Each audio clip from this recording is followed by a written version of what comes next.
क्या राहुल गांधी ने अपनी बहन प्रियंका गांधी को फंसा दिया है? ये सवाल इसीलिए क्योंकि कांग्रेस ने वायनाड से प्रियंका गांधी के सियासी डेब्यू का ऐलान कर दिया है, जिसके बाद सियासी हलचल तेज हो गई है।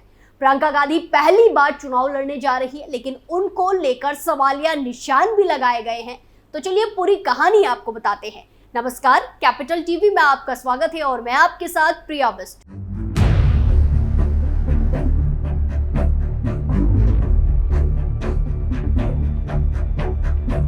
प्रियंका गांधी वायनाड लोकसभा सीट पर उपचुनाव पहली बार अपना पर्चा दाखिल करेगी, जिससे सियासी बाजार गर्म है। कांग्रेस ने प्रियंका गांधी वाड्रा को बकायदा अपना अधिकृत उम्मीदवार घोषित कर दिया है और कांग्रेस महासचिव केसी वेणुगोपाल का दावा है कि वो रिकॉर्ड वोटों से जीत हासिल करेगी। केसी वेणुगोपाल के रिकॉर्ड वोटों से जीतने को कैसे समझे? क्या प्रियंका गांधी वायनाड में राहुल गांधी की जीत का रिकॉर्ड वास्तव में तोड़ने जा रही है? ये संभव भी है और नहीं भी संभव है। वायनाड में 13 नवंबर को वोट डाले जाएंगे और नतीजे 23 नवंबर को आएंगे। अगर प्रियंका गांधी चुनाव जीत जाती है तो ऐसा पहली बार होगा जब गांधी परिवार के तीनों सदस्य एक साथ संसद में होंगे। राहुल गांधी तो लोकसभा में विपक्ष के नेता ही हैं और सोनिया गांधी राज्यसभा सांसद हैं, लेकिन ऐसा करके कांग्रेस क्या अपने खिलाफ बीजेपी के परिवारवाद के आरोप को मजबूत नहीं करने जा रही है? राह कितनी आसान कितनी मुश्किल।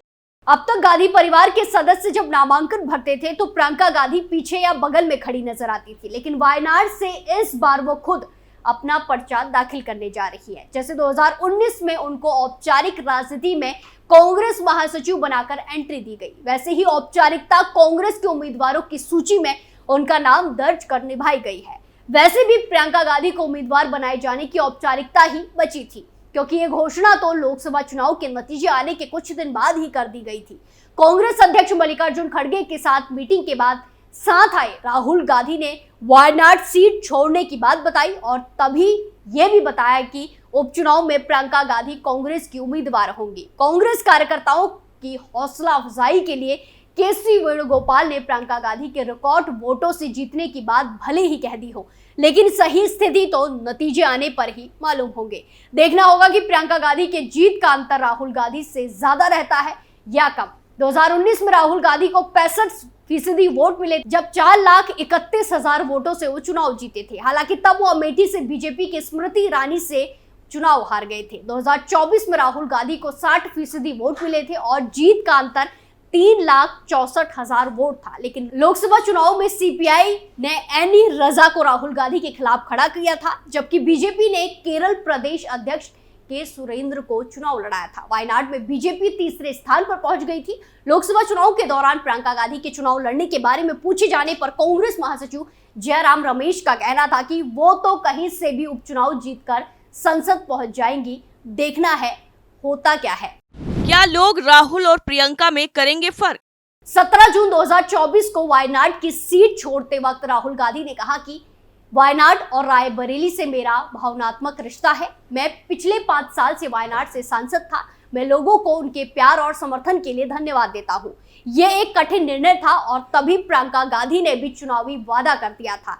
मैं बस इतना कहूंगा कि मैं उनकी यानी राहुल गांधी की कमी महसूस नहीं होने दूंगी। मैं कड़ी मेहनत करूंगी और सभी को खुश करने और एक अच्छी प्रतिनिधि बनने की पूरी कोशिश करूंगी। राहुल की ही तरह रायबरेली और वायनाड दोनों से जुड़े होने की बात करते हुए प्रियंका गांधी ने कहा, मैं रायबरेली में भी अपने भाई की मदद करूंगी। हम दोनों रायबरेली और वायनाड में मौजूद रहेंगे। अब वो घड़ी भी आ गई है जब प्रियंका गांधी चुनाव लड़ने जा रही है। ऐसी स्थिति में वायनाड के लोगों के मन में भी राहुल गांधी और प्रियंका गांधी को लेकर सवाल होंगे। वायनाड के लोगों ने राहुल गांधी का तब साथ दिया था जब अमेठी के लोगों ने अपने हाथ पीछे खींच लिए थे। ध्यान देने वाली बात यह है कि कांग्रेस की तरफ से राहुल गांधी के रायबरेली से भी चुनाव लड़ने की घोषणा तब तक नहीं की गई जब तक वायनाड में वोटिंग खत्म नहीं हो गई।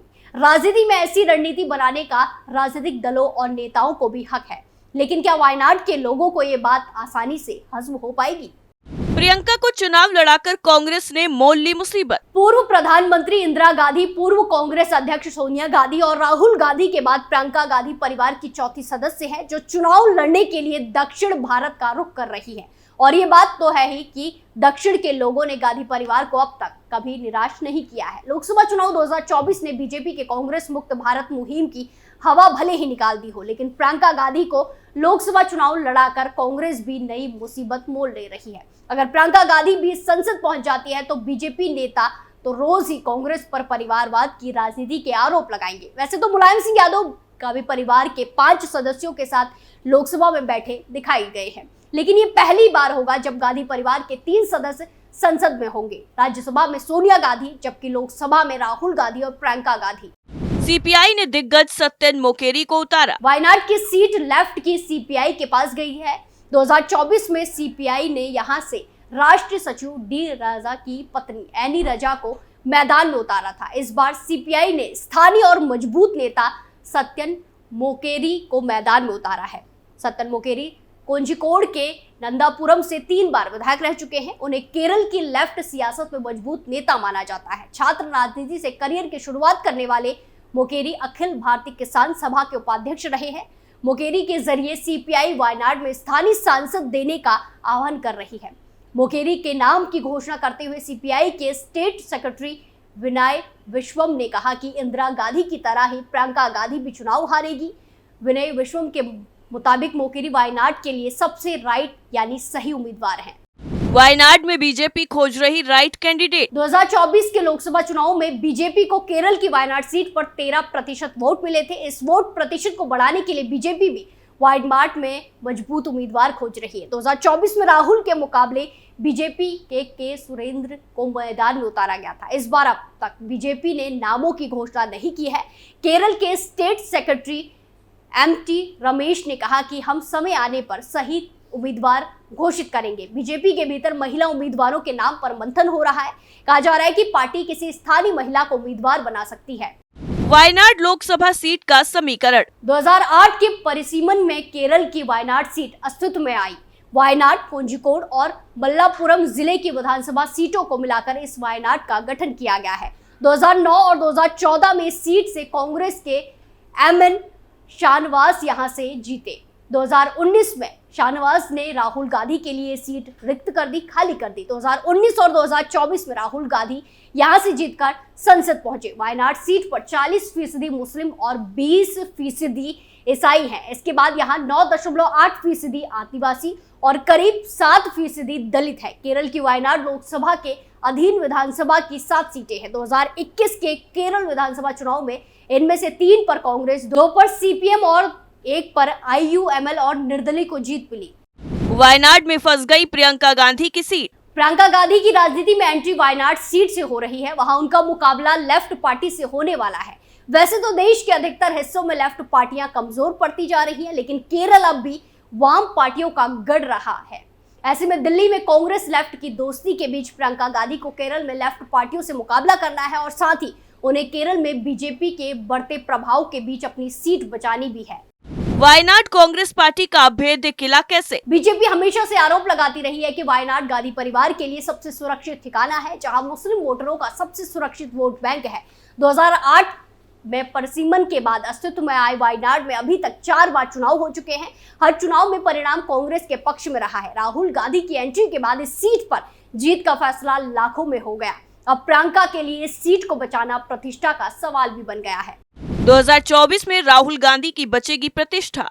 राहुल गांधी ने लोकसभा चुनाव में सीपीआई की एनी रजा को 3,64,422 मतों के अंतर से हराया था। राहुल गांधी को 6,47,445 वोट मिले थे, जबकि एनी रजा को 2,83,023 वोट मिले थे। वहीं बीजेपी के सुरेंद्रन 1,41,045 मतों के साथ तीसरे स्थान पर रहे। इस बार क्या होगा ये 13 नवंबर को वोटिंग के बाद 23 नवंबर के परिणाम के बाद पता चलेगा।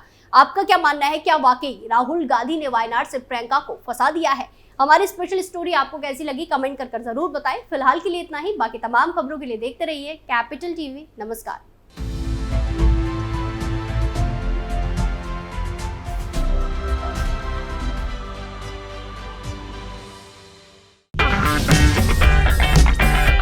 अगर आपको हमारा वीडियो पसंद आया हो तो इसे लाइक करें, हमारे चैनल को सब्सक्राइब करें और हाँ, बेल आइकन दबाना ना भूलें ताकि आप तक हमारे वीडियो की नोटिफिकेशन पहुंचती रहे। आप अपना सुझाव हमें कमेंट बॉक्स में दे सकते हैं। हमारे साथ जुड़ने के लिए शुक्रिया।